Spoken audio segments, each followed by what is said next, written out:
Next topic है that is Schrodinger equation for a particle subjective force.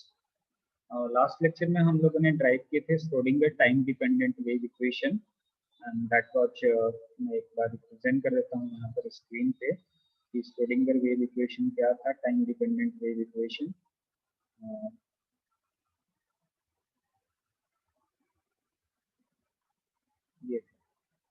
ये equation लिखा है इवन 3D में, ये 3 डायमेंशन में रिप्रेजेंटेड है। Minus h cut square upon 2m del square psi r t r vector t and that is equivalent to I h cut divided psi r t upon divided t। r क्योंकि यहाँ पे use किया है कि 3 dimension में, but अगर हम 1 dimension की बात करें तो ये जस्ट x का टर्म आएगा, फर्स्ट टर्म यहाँ पर एग्जिस्ट करेगा, राइट। यहाँ पर साई एक्स टी हो जाएगा, यहाँ पर साई एक्स टी हो जाएगा, राइट। तो this is the Schrodinger time dependent wave equation, Schrodinger wave equation, right? Why it is time dependent? Because the wave function is also depending on the time, right? And इस equations को जब हमने drive किए तो शुरू में ही हम लोगों ने बोल दिए थे कि ये जो हम लोग स्टडी कर रहे हैं वेव फंक्शंस का जो डिस्क्रिप्शंस हम लोग स्टडी कर रहे हैं वो फ्री पार्टिकल के लिए कर रहे हैं, right. Free particle that means कि there is no force acting on that particle, right. That means they are free to move anywhere in the particular region।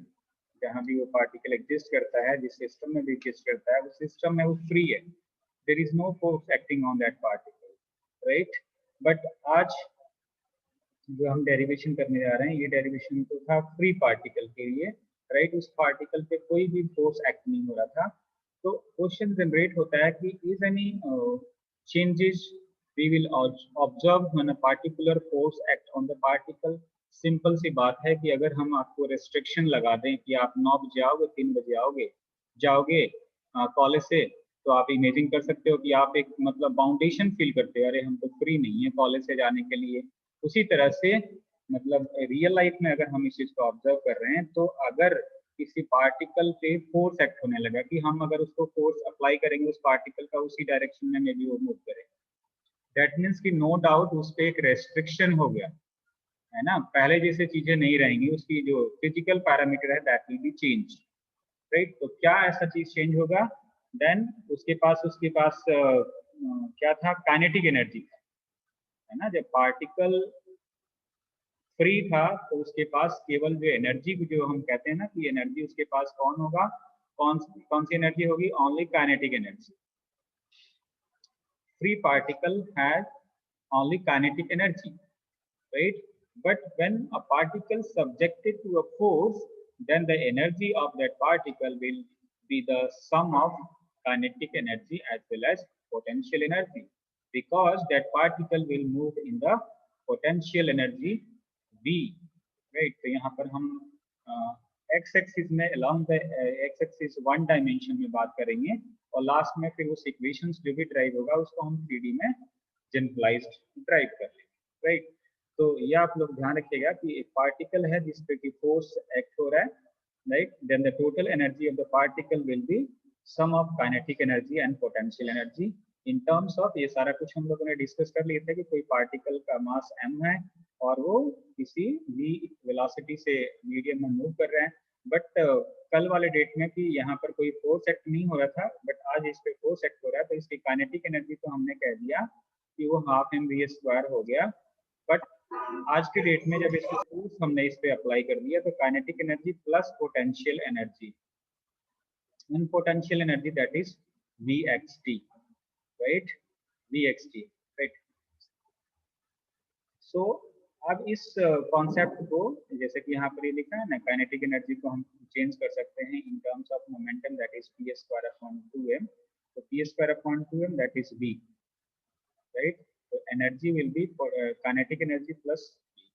तो इस कॉन्सेप्ट को हम यूज कर सकते हैं, जैसे कि हमारे पास जो वेव इक्वेशन था, आपको याद होगा कि कल हम लोगों ने वेव इक्वेशन लिखे थे, उसको टाइम के रिस्पेक्ट में जब डिफरेंशिएट किए थे तो ये इक्वेशन आया था, राइट। और फिर यहाँ पर जो ई टर्म है, इसको थोड़ा सा मैं और जूम करता हूँ सो दैट और क्लियर कर दिखे। तो जो यहाँ पर E है that is energy, and energy that will be equivalent to, now it will be equivalent to kinetic energy plus potential energy. तो यहाँ पर हमने उसकी वैल्यू सब्स्टिट्यूट कर दिया, राइट। वेव इक्वेशन को हमने टाइम के रिस्पेक्ट में डिफरेंशिएट किए थे, तो ये इक्वेशन आया था, आप चेकआउट कर सकते हैं, राइट, क्योंकि ये वेव इक्वेशन था। फिर से राइट हैंड साइड में भी ऐसे क्या आ गया था, ये एनर्जी केवल टर्म रहेगा, और ये आई एच कट डेवर अपॉन डेवर t psi x t, right. तो ये सारा कुछ मालूम है, प्रीवियस ईयर आप चेक कर सकते हैं। यहाँ पर हमने वैल्यू रख दिया एनर्जी का, जो अभी मैंने इस यहाँ पर डिस्कस किया, राइट। तो इसको इंडिविजुअली लिख लिए, p square upon 2m psi x t plus e x into psi x t. यहाँ पर एक मिस्टेक है, दैट इज टाइम यहाँ पर टर्म नहीं है, यहाँ पर हम लिख सकते हैं पोटेंशियल में, दैट इज कोऑर्डिनेट, राइट। तो ये ध्यान रखिएगा। तो अब हम लोगों ने एक इक्वेशन, एक तो हमने वेव इक्वेशन जो हमारे पास था, आज देता हूँ psi h t that is equal to A e raise to power minus i upon h cut, क्या था ओमेगा टी माइनस क्या था, किससे बताओ कोई, किसी को याद है, minus i upon h cut e t minus p x, मैं ओमेगा टी लिख दिया यहाँ पे, हमने e t minus p x था, e t minus p x, right. तो इस वेव इक्वेशन को हमने एक बार डिफरेंशिएट किया टाइम के रिस्पेक्ट में, तो आया था, और इसी वेव इक्वेशंस को हमने दो बार एक्स डिस्टेंस के रिस्पेक्ट में अगर हम इसको डिफरेंशिएट किए तो ये इक्वेशन आया था। आप ये चेक कर सकते हैं, राइट। यहाँ पर मैं अभी आज डेट में लिख लिया हूँ, आप चेक कर सकते हैं। इस वेव इक्वेशन को 2 टाइम्स से डिफरेंशिएट करोगे तो ये टर्म होगा, राइट। तो इस टर्म में अब यहाँ पर देख रहे हैं आप कि P square Sai x T लिखा है, राइट। जो P square Sai x T था, जब हम वेव फंक्शंस को 2 टाइम्स डिफरेंशिएट किया तो उसमें ये टर्म आया, तो यहाँ से हम P square Sai x T की वैल्यू कैलकुलेट कर लेंगे, that is this, right.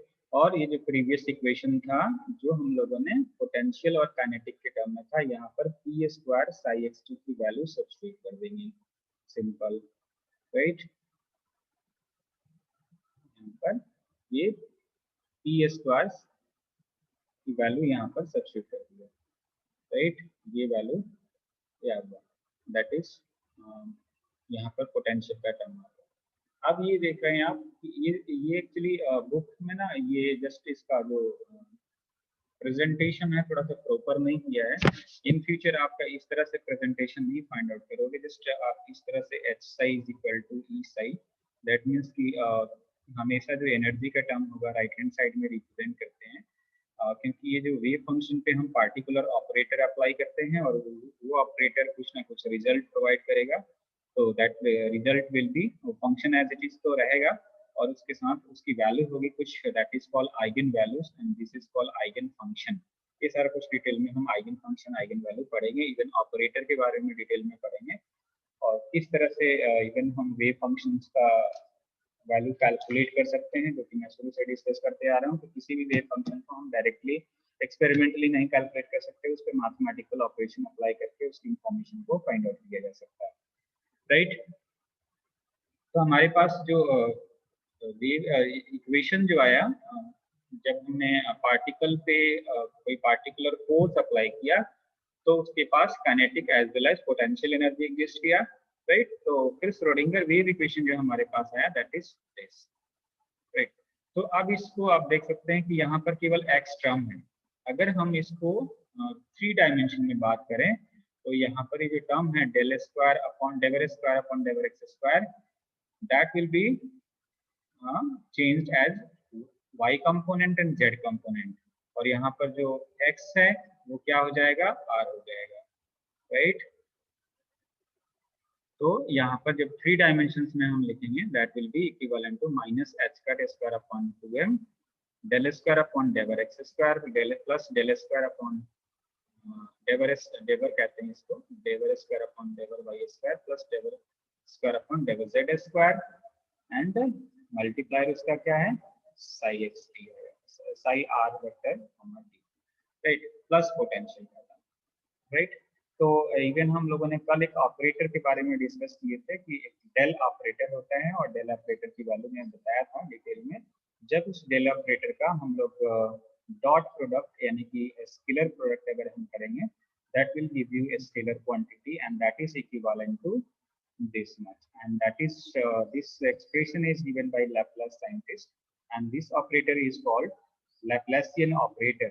Del square is, even del is also operator, del is also an operator, right? It is an operator, it is also a vector quantity, right? And del square it is called because it is a scalar quantity, is also operator. That is of that operator is called Laplacian operator, right? तो यहाँ पर इन्होंने तो कहानी यहीं तक खत्म कर दी है, इसको मेरे को और भी आगे बताना है। यहाँ पर देखिए ये इक्वेशन हमने लिख ली है प्रॉपर वे में। यहाँ पर ये इक्वेशन को इस तरह से आपको रजिस्टर में नोट डाउन करना है हमेशा, सो दैट मिस्टेक ना हो, राइट। देखिए तो यहाँ से मैंने क्या किया कि ये जो लेफ्ट हैंड साइड टर्म में है साई एक्स टी, यहाँ पर ये जस्ट 1D के लिए मैं बात कर रहा हूँ, राइट। इवन हम इसको 3D में भी लिख लेंगे। तो minus h cut square upon 2m del square upon del x square plus v x, right. Psi x t common कर दिया, राइट हैंड साइड में as it is i h cut डेवर अपॉन डेवर टी साई एक्स टी लिख दिया। तो यहाँ पर मैं बॉदर करूँ कि कल हम लोगों ने ये भी डिस्कस किए थे कि दिस आई एच कट डेवर अपॉन डेवर t is known as energy operator, right. इसको एनर्जी ऑपरेटर कहते हैं। और यहाँ पर ये मैं इसलिए इसको ब्रैकेट में लिखा है because this is called Hamiltonian operator, right. बहुत ही इंपॉर्टेंट पैरामीटर है, that is Hamiltonian operator. And Hamiltonian operator, it is the sum of kinetic energy plus potential energy of the system, right? तो ये H is equal to आप ये लिख सकते हैं। तो अगर इसको इन ब्रीफ, अगर इसको मैं एनर्जी कह दूं, एनर्जी आइगन वैल्यू कह दूं, ये जो टर्म है, and this is energy eigen function, Sai is the energy eigen function, even this Sai is energy eigen function. तो इस एनर्जी आइगन फंक्शन पे हैमिल्टोनियन ऑपरेटर जब अप्लाई किए, that will give you energy eigen value. तो right तो ये तो just Schrodinger wave equation है। इसको रियल लाइफ प्रॉब्लम में इस इक्वेशंस को अप्लाई करेंगे कि वेव फंक्शन हमारे पास कुछ ना कुछ होगा, राइट। ये जिस तरह से हमने शुरू में वेव फंक्शन लिए हैं, तो कोई प्रॉब्लम्स के लिए पार्टिकुलर वेव फंक्शंस क्या होगा, उस वेव फंक्शन पे हम Hamiltonian operator even different operators apply करके उस पैरामीटर को हम फाइंड आउट कर सकते हैं। उससे एसोसिएटेड जो भी कैरेक्टरिस्टिक्स प्रॉपर्टीज है उसको हम फाइंड आउट कर सकते हैं, राइट। तो इसको नो डाउट हम इसमें 3 डायमेंशन में क्या लिख सकते हैं, यहाँ पर 3 डायमेंशन में ये हो जाएगा h की value minus h cut square upon 2m, यहाँ पर डेल स्क्वायर हो जाएगा क्योंकि del square is equal to ये तीनों टर्म जुड़ जाता है, ऐड हो जाता है, राइट। और plus V r position vector, right? That means कि basically this is a kinetic energy term and this one is potential energy term, और ये wave function हो गया psi r vector comma t, right? Equal to as it is जो right hand side में जो energy का operator है और wave function है, equal to I h cut dever upon dever t psi r vector comma t, right?